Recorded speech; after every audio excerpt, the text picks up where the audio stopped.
भारत में लोकतंत्र।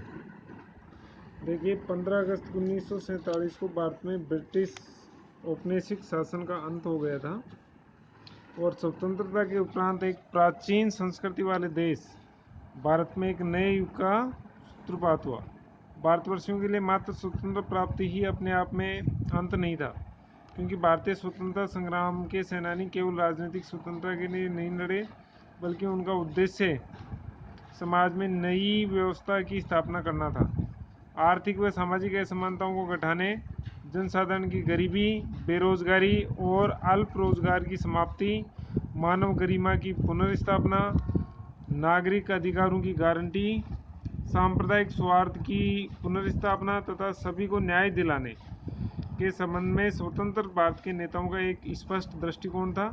इन अपेक्षाओं को संविधान में सम्मिलित कर 26 जनवरी 1950 को हमारे संविधान को अंगीकार किया गया। ये दृष्टिकोण मुख्यतः संविधान की प्रस्तावना, मौलिक अधिकारों और नीति निर्देशक तत्वों के भागों में परिलक्षित होता है। इन उद्देश्यों की प्राप्ति के लिए हमारे संविधान निर्माताओं की लोकतंत्र में भरपूर आस्था थी। हमारे संविधान निर्माताओं ने इसी उदारवादी संरचना के भीतर प्रतिनिधियात्मक लोकतंत्र का प्रावधान किया है। अब लोकतंत्र का अर्थ क्या है वो आपके लिए जानना जरूरी है। देखिए, डेमोक्रेसी लोकतंत्र का अंग्रेजी रूपांतरण है डेमोक्रेसी। डेमोक्रेसी यूनानी शब्द डेमोक्रेसिया से बना है। यूनानी में डेमोस का अर्थ होता है लोग और क्रेसिया का अर्थ होता है शासन। इस प्रकार डेमोक्रेसी अर्थात लोकतंत्र का अर्थ हुआ लोगों का शासन। लोकतंत्र शासन का एक ऐसा रूप है जिसमें शासकों का चुनाव लोग करते हैं। वे सभी लोगों की तरफ से बहुमत तथा लोकतांत्रिक फैसले लेते हैं। लोकतांत्रिक फैसले का मतलब होता है उसे फैसले से प्रभावित होने वाले सभी लोगों के साथ विचार विमर्श के बाद और उनकी स्वीकृति से फैसला लेना, यानी जो बहुत शक्तिशाली न हो उसका भी किसी फैसले से उतना ही महत्व होना जितना किसी बहुत शक्तिशाली का हो। ये बात सरकार या परिवार पर भी लागू होती है और किसी अन्य संगठन पर भी। इस प्रकार लोकतंत्र एक ऐसा सिद्धांत है जिसका प्रयोग जीवन के किसी भी क्षेत्र में हो सकता है। लोकतांत्रिक व्यवस्था सभी नागरिकों की सक्रिय भागीदारी पर ही निर्भर करती है। वर्तमान में विश्व के लगभग 60% देशों में लोकतांत्रिक सरकारें हैं। अब्राहम लिंकन के अनुसार जनता के लिए, जनता की और जनता के द्वारा चलने वाली शासन व्यवस्था ही लोकतंत्र है। लोकतंत्र की प्रमुख विशेषताएं: सरकार का निर्माण जनता द्वारा निर्वाचित प्रतिनिधियों के द्वारा होता है और वे लोगों के प्रति उत्तरदायी होते हैं। चुनाव ही लोकतंत्र का मुख्य आधार है। राजनीतिक सत्ता की प्राप्ति के लिए एक से अधिक दलों के मध्य चुनावी प्रतिस्पर्धा होती है। लोकतंत्र में व्यवस्था रहती है कि लोग अपनी मर्जी की सरकार चुने। सरकार की चुनाव प्रक्रिया में जनता सक्रिय हिस्सा लेती है। लोकतंत्र में सिर्फ लोगों के द्वारा चुने गए नेता ही शासन चलाते हैं, वे प्रमुख फैसले करते हैं। सत्ता के लिए प्रतिस्पर्धा खुले तौर पर होती है, गुप्त नहीं। ये प्रत्यक्ष चुनाव द्वारा संपन्न होती है। लोगों को अभिव्यक्ति की आज़ादी, संगठन बनाने और विरोध करने की आज़ादी मिलती है। एक से अधिक पार्टियां मौजूद होती हैं और लोगों को बुनियादी राजनीतिक आज़ादी प्राप्त होती है। सरकार लोगों की आम सहमति से काम करती है। लोकतंत्र में अंतिम निर्णय लेने की शक्ति लोगों द्वारा चुने हुए प्रतिनिधियों के पास होती है। लोकतंत्र स्वतंत्र और निष्पक्ष चुनाव पर आधारित होता है तथा सत्ता में बैठे लोगों के लिए जीत हार के समान अवसर होते हैं। लोकतंत्र में हर वयस्क नागरिक का एक वोट होता है और हर वोट का एक समान मूल्य होता है। राजनीतिक समानता लोकतंत्र का आधार होती है। चुनाव सार्वभौमिक मताधिकार के आधार पर आवश्यकता अनुसार समय समय पर होते हैं। दबाव समूह व अन्य संगठित और असंगठित समूह को राजनीतिक व्यवस्था में काम करने की स्वतंत्रता होती है। वे सरकार के निर्णयों को प्रभावित करने में सक्षम होते हैं। सरकार नागरिकों के कुछ बुनियादी अधिकारों का आदर करती है। उनको सोचने की, अपनी राय बनाने की, सार्वजनिक रूप से अपने विचार व्यक्त करने की, संगठन बनाने, विरोध करने, अन्य राजनीतिक गतिविधियों को करने की स्वतंत्रता होती है। कानून की नज़र में सभी लोगों की समानता होती है। इन अधिकारों की रक्षा के लिए एक स्वतंत्र न्यायपालिका होती है, जिसके आदेशों का पालन सब लोग करते हैं। सत्ता पक्ष के विरोधी समूह के कामकाज समेत सभी तरह की राजनीतिक गतिविधियों के लिए पर्याप्त गुंजाइश होती है। एक लोकतांत्रिक सरकार संवैधानिक कानूनों और नागरिक अधिकारों के भीतर ही काम करती है। चुनाव लोगों के लिए निष्पक्ष अवसर और इतने विकल्प उपलब्ध कराता है कि वे चाहे तो मौजूदा शासक को बदल सकते हैं। ये विकल्प और अवसर सभी लोगों को समान रूप से उपलब्ध होते हैं। व्यक्ति की न्यायप्रियता लोकतंत्र को संभव बनाती है और अन्याय के प्रति व्यक्ति का रुझान लोकतंत्र को जरूरी बनाता है।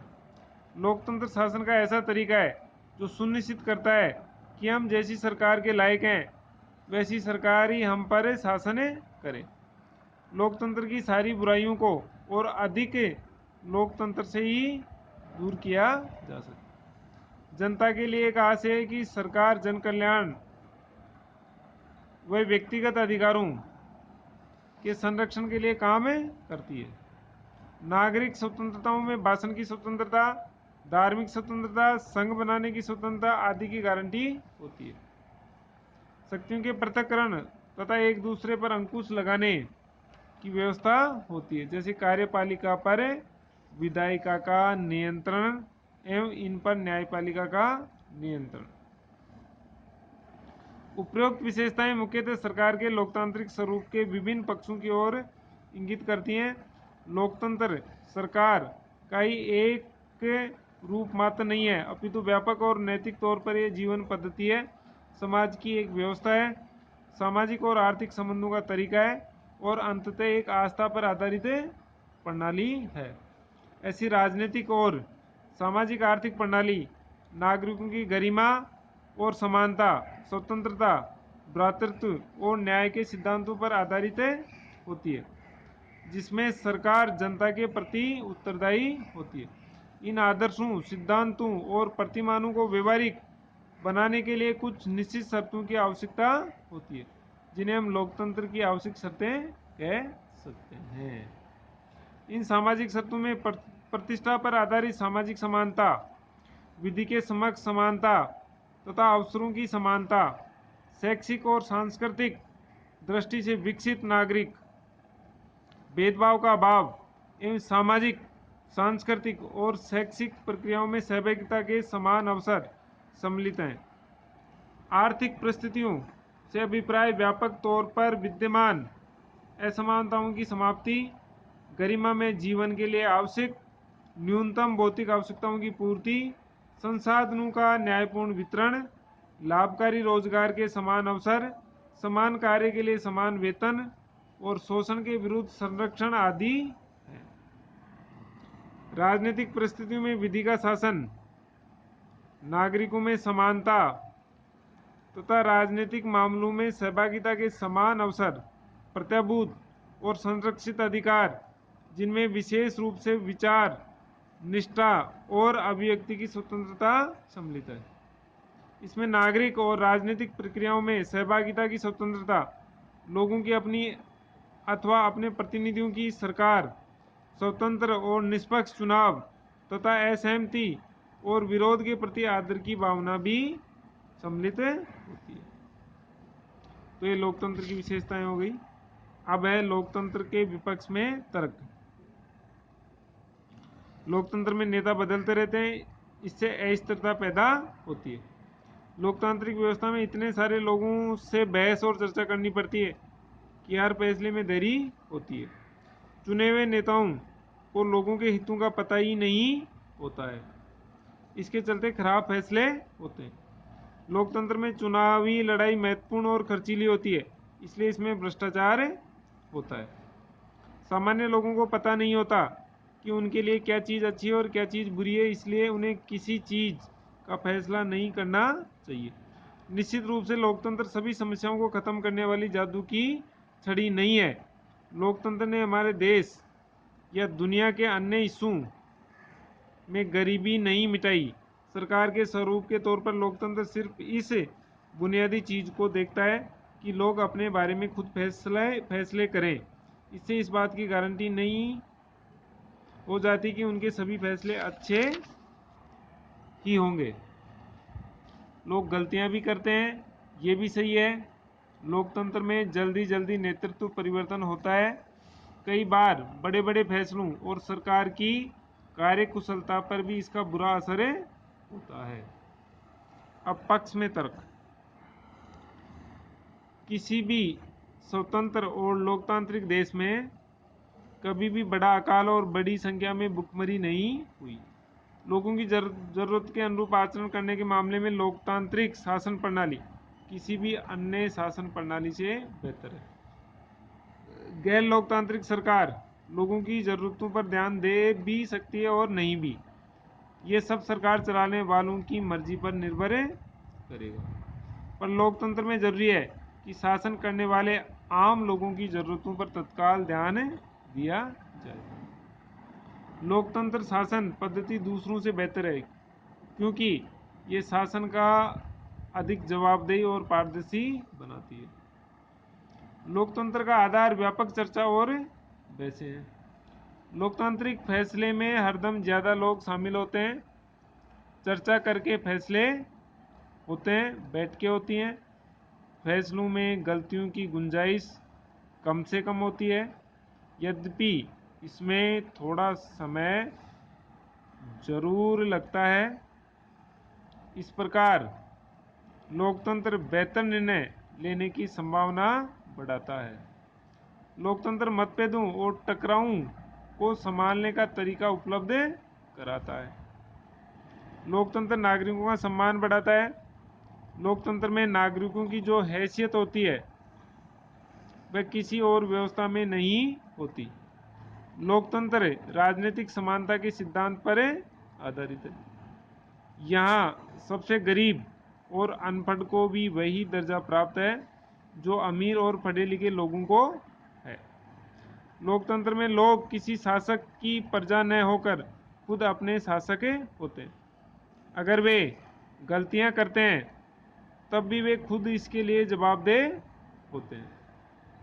लोकतांत्रिक व्यवस्था दूसरों से बेहतर है क्योंकि इसमें हमें अपनी गलती ठीक करने का अवसर भी मिलता है। लोकतंत्र में गलतियों को ज़्यादा देर तक छुपाए नहीं रखा जा सकता। इन गलतियों पर सार्वजनिक चर्चा की गुंजाइश और उनमें सुधार की गुंजाइश बनी रहती है। इसका मतलब यह है कि या तो शासक समूह अपना फैसला बदलें या शासक समूह को ही बदला जा सकता है। गैर लोकतांत्रिक सरकारों में ऐसा नहीं किया जा सकता। किसी भी लोकतांत्रिक देश ने दूसरे लोकतांत्रिक देश के साथ कभी लड़ाई नहीं छेड़ी। इस प्रकार लोकतंत्र उन सभी दूसरी व्यवस्थाओं से बेहतर है जिन्हें हमें जानते हैं और दुनिया के लोगों को जिनका अनुभव है। यह अच्छे फैसलों के लिए बेहतर अवसर उपलब्ध कराता है। इसमें लोगों की इच्छाओं का सम्मान किए जाने की ज़्यादा संभावना है और इसमें अलग अलग तरह के लोग ज़्यादा बेहतर तरीके से साथ साथ रह सकते हैं। अगर इनमें से कोई कुछ काम करने में असफल रहता है तब भी इसमें गलती सुधारने की संभावना बनी रहती है। इसमें सभी नागरिकों को ज़्यादा सम्मान मिलता है। इसी वजह से लोकतंत्र को सबसे अच्छी शासन व्यवस्था माना जाता है। तो हमने इसके पक्ष में तर्क पढ़े और विपक्ष में तर्क पढ़े। लोकतंत्र क्या है, भारत में इसका कैसे अपनाया गया और क्या क्या अपेक्षाएं की गई, वो सब इसमें विस्तृत रूप से अपने पढ़ा। जैसा कि स्पष्ट है, हमारी संविधान की जो प्रस्तावना है उसमें ही स्पष्ट हो चुका है कि भारत में जो लोकतांत्रिक व्यवस्था है वो लोगों की अपेक्षाओं के अनुरूप है। उसमें 3 प्रकार की न्याय है, मौलिक अधिकार है, स्वतंत्रता है, समानता है, बंधुता है, और जो इसकी प्रकृति है, हम भारत को एक संपूर्ण प्रभुत्व संपन्न समाजवादी पंथ निरपेक्ष लोकतंत्रात्मक गणराज्य, तो ये सब है भारतीय लोकतंत्र को स्पष्ट करते हैं। और अगले वीडियो में जो लोकतंत्र का टॉपिक रह गया उसको पढ़ेंगे। धन्यवाद।